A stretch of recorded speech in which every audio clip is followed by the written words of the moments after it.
जय हिंद बच्चों, सीखो प्लस क्लासेस के सीरीज में हम बात करने जा रहे हैं प्रकाश के परावर्तन के लघुतरीय प्रश्नों का। इससे पहले हमने अति लघुतरीय प्रश्न का डिस्कशन कर चुके हैं। क्लास 10वीं वर्ग का है, ठीक है, अध्याय 1। तो हम चलते हैं पहला क्वेश्चन से, ठीक है, इसको समझिएगा।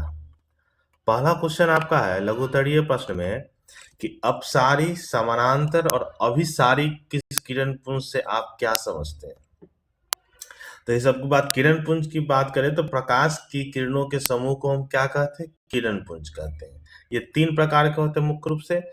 पहला आपको दिया है अपसारी किरण पुंज, मतलब जब प्रकाश की किरणें एक बिंदु स्रोत से निकलकर सभी दिशाओं में फैलती है, वो सभी दिशाओं में फैलती है, तो उसे हम अपसारी किरण पुंज कहते हैं, ठीक है ना। और इस स्थिति में किरणों के बीच की दूरी बढ़ती है। उदाहरण के लिए टॉर्च की मोमबत्ती निकलने वाला प्रकाश, गाड़ियों की हेडलाइट, ये सब क्या है, अपसारी किरण पुंज, ठीक है। अब हम दूसरा चलते हैं समानांतर किरण पुंज, ठीक है ना, पैरेलल बीम। तो जब प्रकाश की सभी किरणें एक दूसरे के बिल्कुल समानांतर चलती हैं तो उसके बीच की दूरी हमेशा समान रहती है, इसे समानांतर किरण पुंज कहते हैं, ठीक है। उदाहरण के लिए सूर्य से पृथ्वी पर आने वाली प्रकाश की किरण, ये क्या है, समानांतर प्रकाश पुंज, ठीक है। और अब हम तीसरा चलते हैं, तीसरा है अभिसारी किरण पुंज। जब प्रकाश की विभिन्न दिशाओं से आकर एक ही बिंदु पर मिलती है या मिलती हुई प्रतीत होती है तो उसे हम क्या कहते हैं, अभिसारी किरण पुंज, ठीक है। इसमें किरणों के बीच की दूरी समय रहते घटती है, मतलब कि बाहर से एक ही पॉइंट पर आकर मिलती है। जैसे उदाहरण के रूप में बताया गया है कि जब उत्तल लेंस का द्वारा सूर्य की प्रकाश को एक कागज पर केंद्रित किया जाता है तो यहाँ पर लाइट भी चमक जाता है, जिससे कागज भी जल जाता है। और ये किसके कारण होता है, अभिसारी किरण पुंज के कारण, कन्वर्जिंग बीम के कारण, ठीक है। चलिए चलते हैं अब दूसरा क्वेश्चन है। दूसरा क्वेश्चन है पारदर्शी, पारभासी और अपारदर्शी पदार्थों में अंतर स्पष्ट करें। तो सबसे देखिए, पारदर्शी में वे पदार्थ जिनसे होकर प्रकाश आसानी से गुजर जाती है पारदर्शी कहलाती है। इसमें पदार्थों के आर पार की वस्तुएं बिल्कुल साफ और स्पष्ट दिखाई देती है। उदाहरण के लिए ले लीजिए, साफ कांच, पानी, हवा और पतली साफ प्लास्टिक सीट भी पारदर्शी का उदाहरण है। दूसरा है पारभासी, मतलब वे पदार्थ जो अपने ऊपर पड़ने वाली प्रकाश के एक छोटे या आंशिक भाग को ही गुजरने देती है, तो उसको हम क्या बोलते हैं, पारभासी बोलते हैं, ठीक है ना। जैसे उदाहरण के लिए तेल से लगा हुआ कागज, घिसा हुआ कांच, बटर पेपर, ये सब क्या होता है, पारभासी होता है, मतलब कुछ कुछ धुंधला रूप से दिखाई देना, ठीक है। और तीसरा है अपारदर्शी, मतलब वे पदार्थ जो प्रकाश को अपने में से बिल्कुल भी नहीं गुजरने देते, उसे अपारदर्शी कहते हैं। उदाहरण के लिए क्या लीजिए, लकड़ी, धातु, लोहा, तांबा, पत्थर, मोटी दीवार, सब क्या है, अपारदर्शी है, ठीक है। अब चलते हैं तीसरा क्वेश्चन। कह रहा है कि प्रकाश के परावर्तन के नियमों को लिखें। तो देखिए, जब प्रकाश किसी चमत्कार या पॉलिश सतह से टकराता है तो उसी माध्यम में वापस लौट जाता है, इसे प्रकाश के परावर्तन कहते हैं, ठीक है ना। जिस माध्यम से आता है उसी माध्यम से रिटर्न हो जाता है। इसके 2 नियम हैं। पहला, आपतित किरण, परावर्तित किरण और आपतन बिंदु पर खींचा गया अभिलंब तीनों एक ही समतल दिशा में होता है। आपतित किरण, परावर्तित किरण और लंब डाला गया लंब पर बिंदु सभी एक ही दिशा में, समतल दिशा में होता है, ठीक है। और दूसरा आपसे दूसरा होगा कि आपतन कोण हमेशा परावर्तन कोण के बराबर होता है, अर्थात एंगल आई बराबर एंगल आर। आप यहाँ पर देख सकते हैं, ये एंगल आई बराबर एंगल आर है, ठीक है। चलिए क्वेश्चन नंबर आपका चौथा। कह रहा है कि वास्तविक और आभासी या काल्पनिक प्रतिबिंबों में क्या अंतर है, दोनों को अंतर स्पष्ट करें, ठीक है। अब ये देखिए, दोनों का अंतर हम लोग चलते हैं प्रॉपर्टी के साथ। पहला, किरणों की क्या स्थिति होती है। वास्तविक में क्या होता है, प्रकाश किरणें वास्तव में एक बिंदु पर मिलती है, जबकि काल्पनिक में प्रकाश की किरणें वास्तव में नहीं मिलती बल्कि मिलती हुई प्रतीत होती है, ठीक है। पर्दे पर बात करें, इन्हें पर्दे पर प्राप्त या प्रोजेक्ट किया जा सकता है, इनको पर्दे पर प्राप्त नहीं किया जा सकता है। आकार की बात करें तो ये प्रतिबिंब सदैव उल्टा बनता है और ये प्रतिबिंब सदैव सीधा बनता है। काल्पनिक हमेशा सीधा बनता है और वास्तविक हमेशा उल्टा बनता है। स्थिति की अगर हम बात करें तो वास्तविक क्या है, ये दर्पण या लेंस के सामने बनता है, ये दर्पण या लेंस के पीछे बनता है।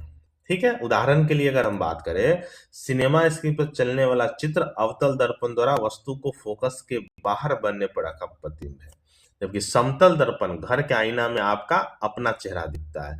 तो ये आभासी है और ये आपका काल्पनिक है। ठीक है, मतलब ये वास्तविक है और ये आपका आभासी है। चलिए अगला क्वेश्चन करते हैं, क्वेश्चन नंबर 5।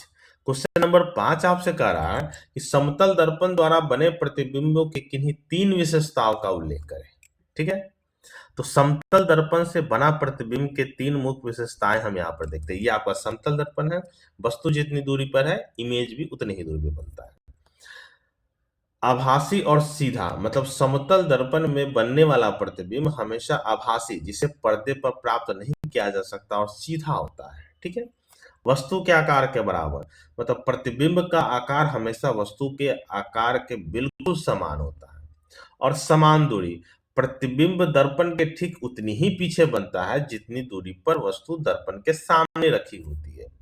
ठीक है, तो ये समतल दर्पण की विशेषता है।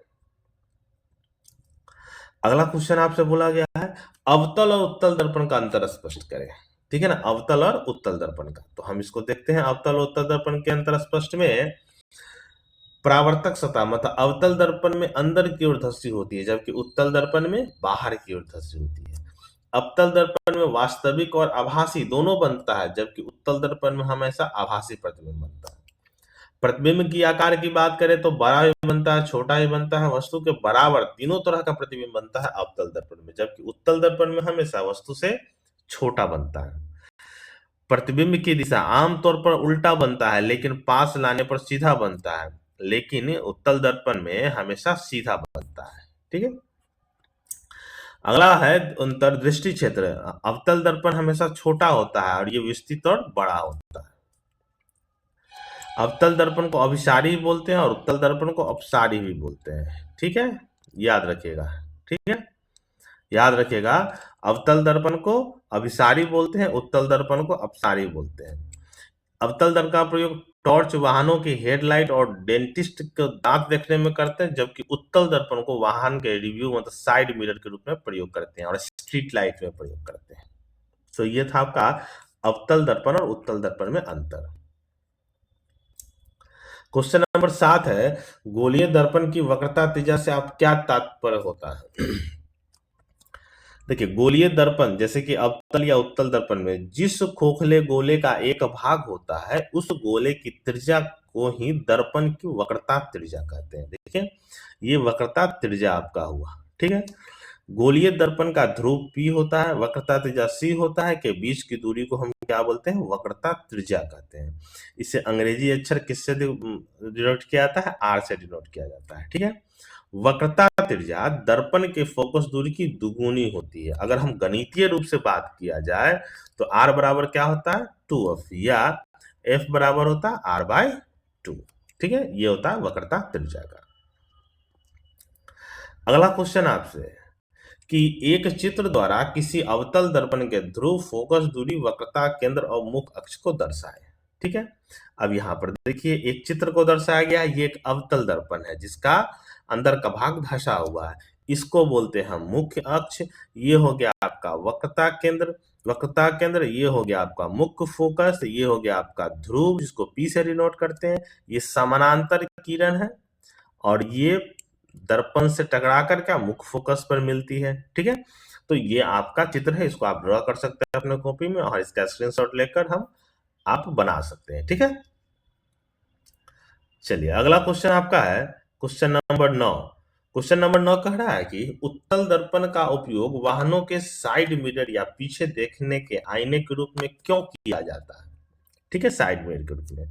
तो यहाँ देखिए बताया गया है कि वाहनों में उत्तल दर्पण का उपयोग साइड या रियर व्यू मिरर के रूप में इसलिए किया जाता है क्योंकि ये हमेशा सीधा और बहुत छोटा प्रतिबिंब बनाते हैं, जिससे ड्राइवर के पीछे ट्रैफिक का एक बहुत विस्तृत दृश्य एक छोटे से दर्पण में ही आसानी से दिखाई दे जाता है। ठीक है, मतलब बहुत बड़ा का फोटो छोटा प्रतीत होता है, जिससे साइड लेने में आसानी होती है। ठीक है, चलिए क्वेश्चन नंबर आपका 10 है। 10 नंबर में क्वेश्चन आपसे कह रहा है कि अवतल दर्पण में प्रमाणित करें F बराबर R/2। ठीक है, क्या है? R/2 होता है। तो ये आपका फोटो है और ये प्रमाणित करने के लिए प्रूफ है, तो आप इसको स्क्रीनशॉट लेके या इसको आप समझ सकते हैं। जैसे जैसे आपको दिया गया है वैसे वैसे आपको समझाया गया है। ठीक है ना, इसका स्क्रीनशॉट के आप लिख सकते हैं। ठीक है, चलिए अगला क्वेश्चन है, गोलीय दर्पण के दर्पण सूत्र लिखकर समझाइए। तो गोलीय दर्पण के दर्पण सूत्र क्या होता है? 1/v प्लस 1/u बराबर 1/f। ये गोलीय दर्पण का दर्पण सूत्र होता है। इस फिगर से आप समझ सकते हैं। ठीक है, इसको समझाना मुश्किल है अभी। ठीक है ना, आप इसको स्क्रीनशॉट ले सकते हैं, आप इसको कॉपी करके समझ सकते हैं। ठीक है, चलिए क्वेश्चन नंबर आपका 12। 12 नंबर क्वेश्चन है, ये कल्पना कीजिए कि आप एक चमकीले कागज से ढके बेलनाकार खंबे के सामने खड़े हैं। इस प्रकार से बने बेलनाकार दर्पण में आप अपना किस प्रकार का प्रतिबिंब दिखेंगे? देखिए इस तरह का आपको बताया गया है। ठीक है, तो आप किस तरह का प्रतिबिंब देखेंगे? देखिए आपको बताया जाता है कि चमकीले कागज से ढके बेलनाकार खंभे में आपका प्रतिबिंब आंशिक रूप से विकृत दिखाई देगा। ऐसा इसलिए है क्योंकि यह दर्पण लंबवत एक समतल दर्पण और क्षैतिज एक उत्तल दर्पण की तरह कार्य करता है। इससे आपकी लंबाई सामान्य दिखेगी, लेकिन शरीर की चौड़ाई काफी कम दिखेगी। ठीक है, क्योंकि खंभा की चौड़ाई कम होता है और मनुष्य की चौड़ाई उसके अपेक्षा 4 गुना 5 गुना होता है। ठीक है ना, जिससे पूरी चौड़ाई उसमें नहीं आ सकती है। तो ये आपका लघु उत्तरीय प्रश्न था। इसमें 2 आपको प्रूफ था, जो आप इसको स्क्रीनशॉट करके इसको पढ़ सकते हैं। ठीक है, अच्छा लगे तो शेयर, लाइक और कमेंट करना है। धन्यवाद।